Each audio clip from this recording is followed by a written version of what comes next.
ये भारतेंदु जी का लिखा हुआ सबसे पहला पाठ है, प्रेम माधुरी। ये आर्ट साइड वाले बच्चों के लिए है, साइंस ग्रुप के बच्चों का इससे कोई मतलब नहीं है।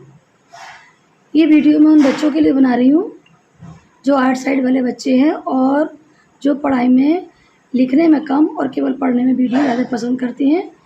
और अगर ये वीडियो आप लोगों को समझ में आ जाए, अच्छी लगे, तो जो भी आपके साथी आपके मित्र हों उनको भी सेंड कर दें, ताकि आपकी वजह से उनको भी अच्छी तैयारी हो सके। वीडियो के लास्ट में अगर आपको अच्छी लग जाए तो इसको सब्सक्राइब कर देना, लाइक कर देना, कमेंट कर देना और दूसरे बच्चों को शेयर भी कर देना।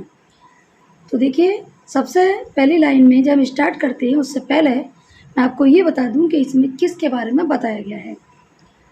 ये लेसन भगवान कृष्ण और राधा के प्रेम कहानी के ऊपर लिखा गया है।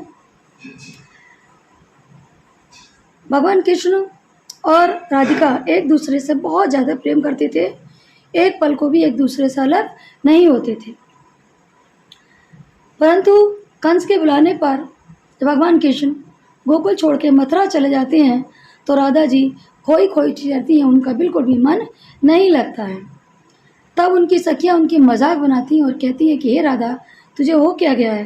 तू न किसी के पास बैठती है, न किसी से बोलती है, न खाती है, न पीती है, 24 घंटे चुप्पी लगाई रहती है, आखिर तुझे क्या हुआ है?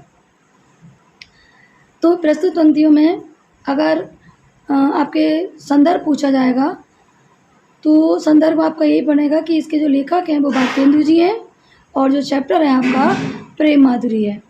और इसमें अगर प्रसंग पूछा जाएगा तो आप यही लिखोगे कि प्रस्तुत पंक्तियों में भगवान कृष्ण और राधा के प्रेम का वर्णन किया गया है और इसमें श्रृंगार है वो वियोग श्रृंगार बताया गया है। तो देखिए, मार्ग प्रेम को समझे हरिचंद यथारथ हो यथा है।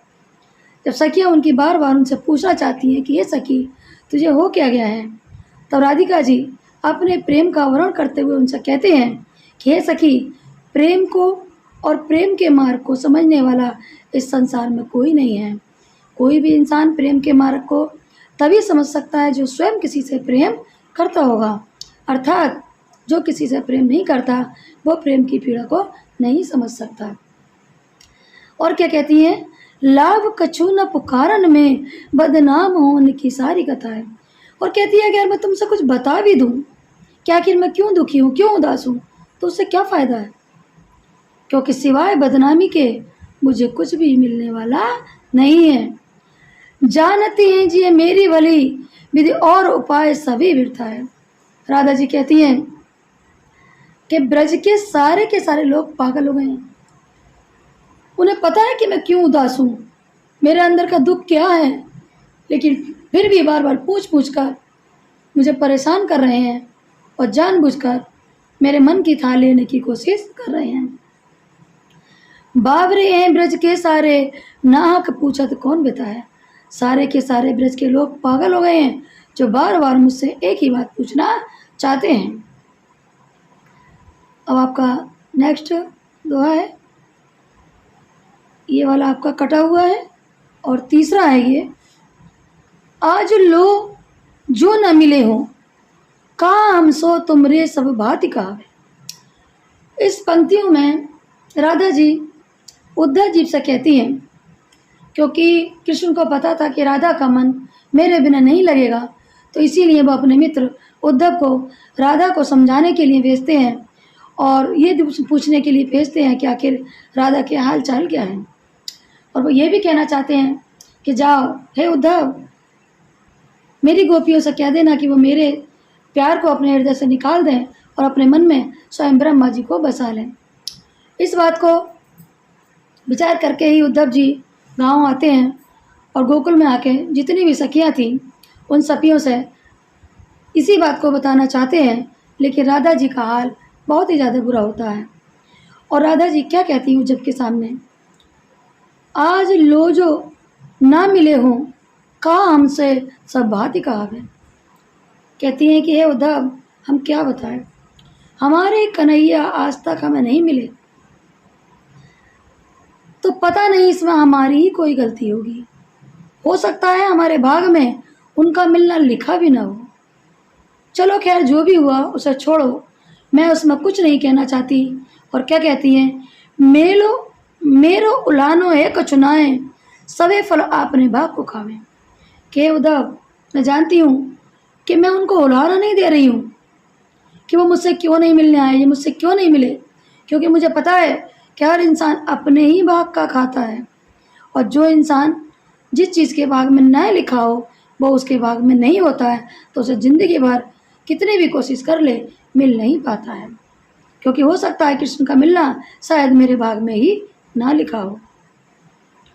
हरिचंद वही सो वही अब प्राण चले, सप्ताह सुनावे। लेकिन कहती हैं कि अब चलो छोड़ो, जो भी हुआ सो हो गया, उस चीज़ को मैं बुलाना चाहती हूँ, लेकिन मैं तो सिर्फ एक ही बात कहना चाहती हूँ अपने प्रभु कृष्ण से कि प्यारे जो की जग की रीत, कि हे कृष्ण, मैंने सुना है इस संसार की रीत है विदाई। विदाई का मतलब होता है अंतिम विदाई, कि जब इंसान इस संसार से विदा होकर जाता है तो मरते समय हर इंसान उसको कंठ लगा के अर्थात सीने से लगा कर विदा करता है। दोबारा सुन लीजिए इस लाइन को, जो हरिचंद वही सो वही प्राण चले सप्ताह सुनावे।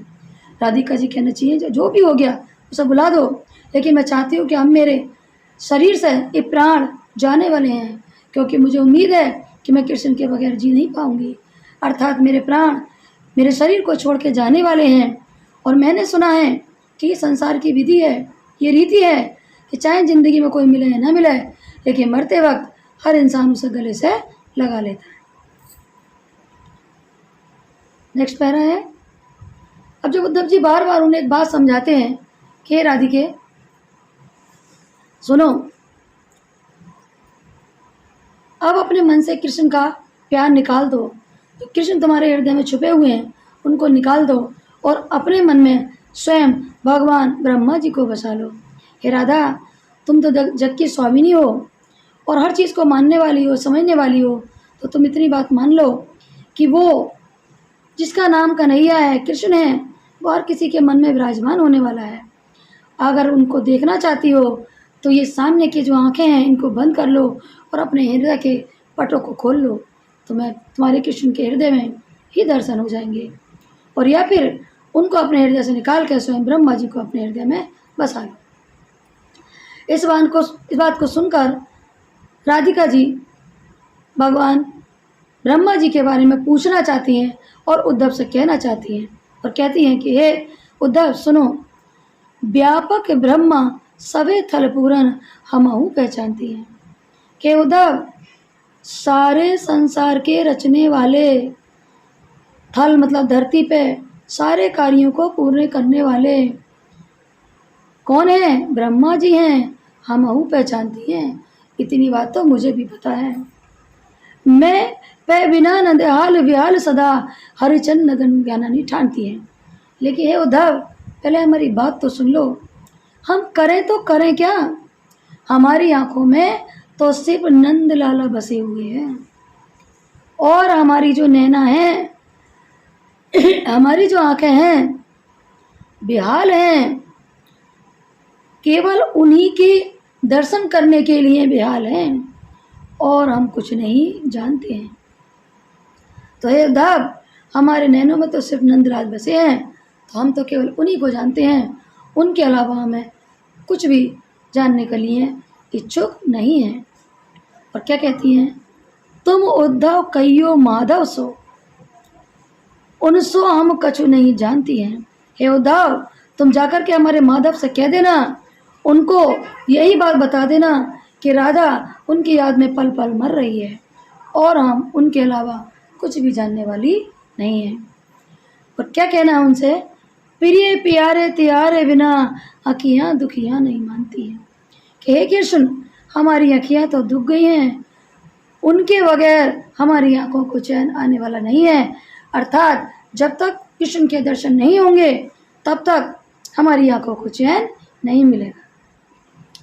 तो बता दें बच्चों कि ये वीडियो आपको कैसी लगी। अगर आपको एक एक लाइन का अर्थ समझ में आ गया हो तो अपने साथियों को, अपने मित्रों को भी शेयर कर दें। और आपकी दूसरी वीडियो है यमुना छवि, ये वीडियो थोड़ी लंबी हो जाएगी, इसलिए इस वीडियो को दूसरे पार्ट में भेज दिया जाएगा। और ये भी भारतेंदु हरिश्चंद्र जी का ही है और इसमें भी कृष्ण और राधा की प्रेम कहानी छपी हुई है।